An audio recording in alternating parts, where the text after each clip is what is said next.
This is Rodney White with Tom Charles with the Eagle Racing headquarters. We're going to show everybody just how quick and easy it is to fix one of these frame rails, these right front frame rails. Let's make sure we. It's not hard. It's not hard.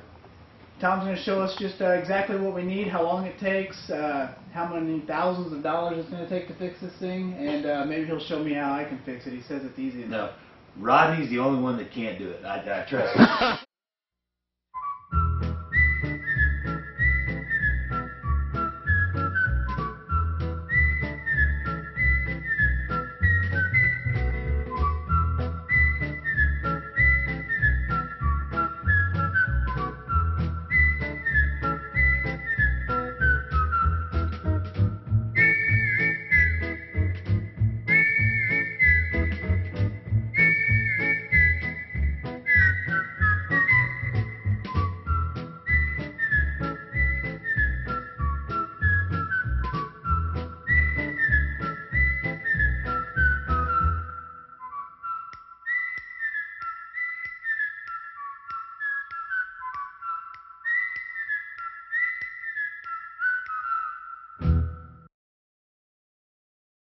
The reason why this has become an issue is because by moving this frame, by bringing it up just a little bit, it allows more clearance on the track.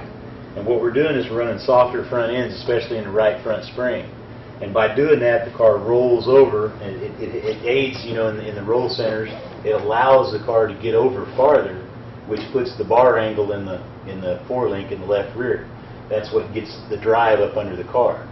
Well, the bigger motors we're running nowadays, the shocks that everybody's running, they want to just jump that car up and nose it in. Plus being over on the nose allows the car to really pinch in and turn. So you can keep a lot of drive in the car, you can still get it to turn, you can stay in the gas, it's fast. But you got to have frame clearance. If this frame's in the stock location, it's a lot closer to the track. And what happens is this frame starts hammering the track, you got to run stiffer springs. You don't get that drive. You can't get that motor and the shocks and everything to make this thing happen. And that's what a lot of the guys have figured out. A lot of guys don't know it. On this particular car, if I was told this frame was raised, I missed it. But when we got it home, we were in a hurry. We got the car late, and we had to put it together quickly. And we noticed, first thing we put it on jack stands, it didn't fit quite right, it was low, and it looked like it was up a little, but at the time it wasn't an issue. And we discussed it too. Well, if it is up a little bit, not a problem, you know. So we just went on.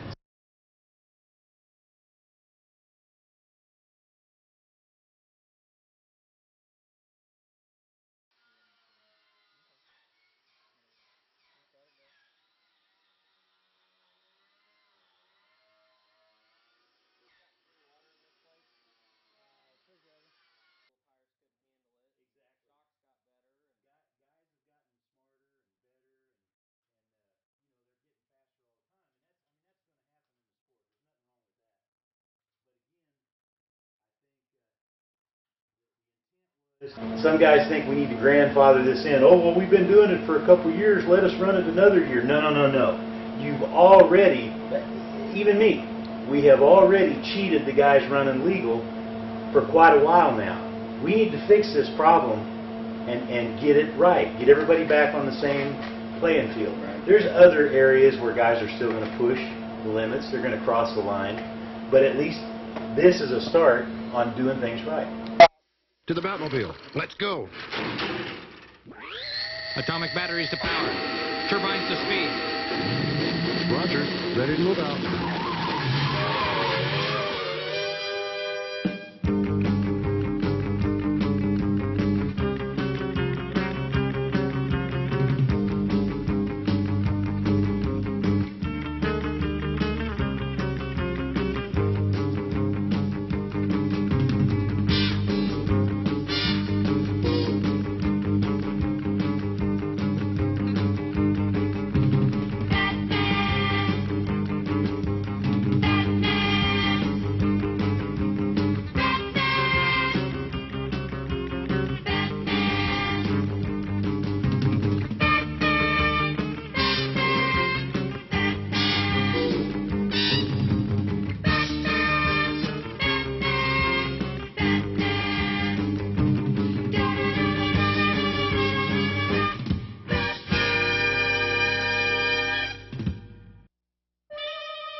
Now I want to make sure we notice too, safety glasses, mask, it's a must. Don't kid yourself. This stuff will kill you.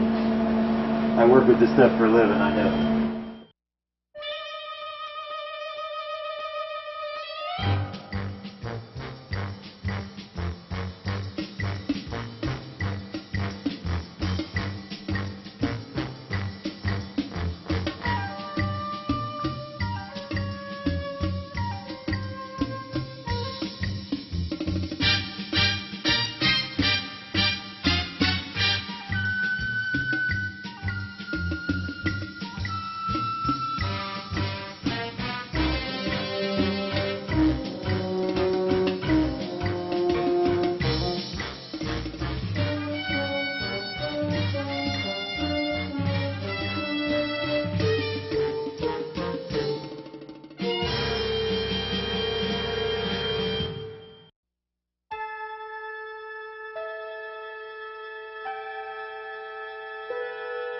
Space, the final frontier.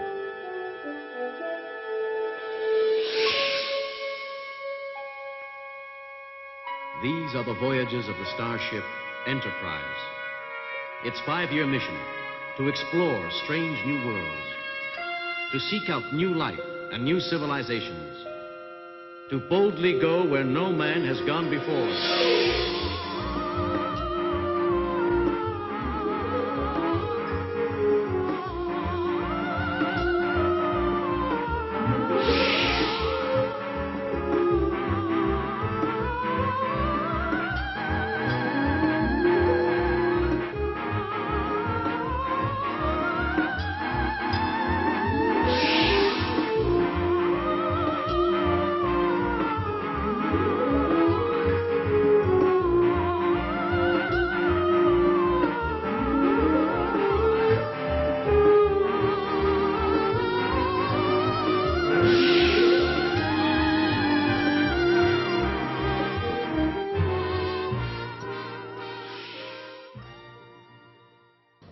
Well, what we just did was obviously this frame had been cut and tweaked up a little bit to allow for ground clearance, which is the hot topic. So all we did, we just came in here and cut it and pulled it down, and we had to heat this bar just a little bit just to relieve it so that it would come down and stay there. Put a degree wheel out here and got it to match the opposite side, which has been unaltered. And then we just came back in and I cut some little slivers of plate and stuck in here, filled it in with weld, and just ground it and smoothed it off and put some ugly paint on it just so it wouldn't rust. That's supposed to match when it dries, but who knows. So what kind of tools did I need for the job? Well, I used a plasma cutter because it's quick and clean, and I also was able to cut the little slivers nice and clean without a lot of grinding. You can do it with a torch, you can do it with a Sawzall. All you need is, some little flat pieces of metal. I don't think I used 20 cents worth of metal. As a matter of fact, it was free because I had it laying over there in the corner. But basically that, and you could use a stick welder. It'd be a lot of trouble. But I used a wire welder, and even a little 110 wire welder. You could even probably use gasless wire if you needed to. Something that guys carry to the racetrack for repairs at the track. Real simple stuff. There's nothing complicated. I used a degree wheel, to figure out where it needed to be. Grinder, sander, nothing to it. Total cost and time, we're talking... Well, I don't have any money in it, really, and maybe some electricity.